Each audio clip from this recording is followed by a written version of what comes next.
How does GSK differentiate from the private labels in the OTC arena?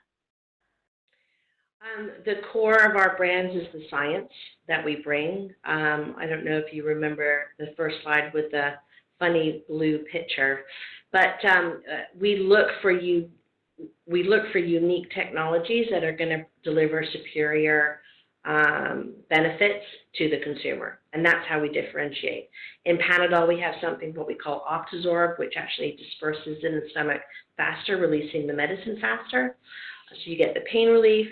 From a Voltaren perspective, we have a capability in our medicines that enables the medicine to go deeper into the skin and address the inflammation and the pain. From a Sensodyne perspective, we have Novomin that actually builds the tooth and strengthens the tooth whilst helping block sensitivity. So it's all about the unique science and then working with our healthcare professionals to make sure that science is understood. And then they recommend it, and that expert recommendation actually becomes a differentiator as well. Thank you.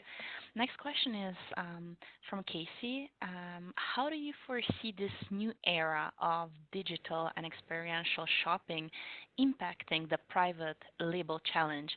And she's given an example that ordering through Amazon Alexa and it's sending the Amazon preferred brand. Yeah.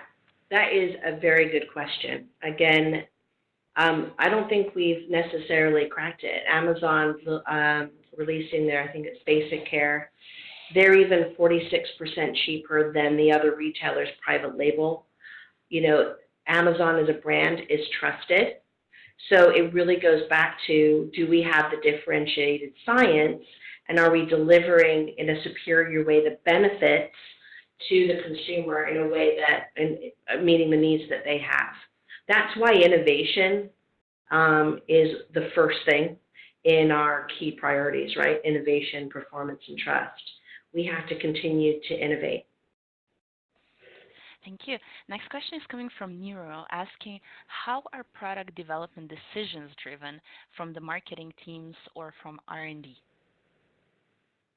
Is the question about who makes the decision, or how are those decisions made? So how are those decisions made? So one of the things that we have is we have what we call global category teams, and that is an integration of R&D and our global marketing organization.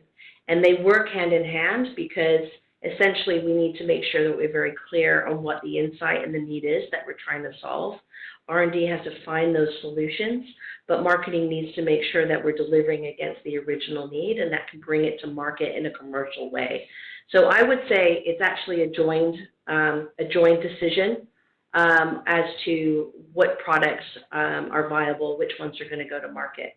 And obviously we have a lot of testing, right? We have a lot of understanding around we test it with consumers to make sure, is this indeed hitting the need that we designed it to?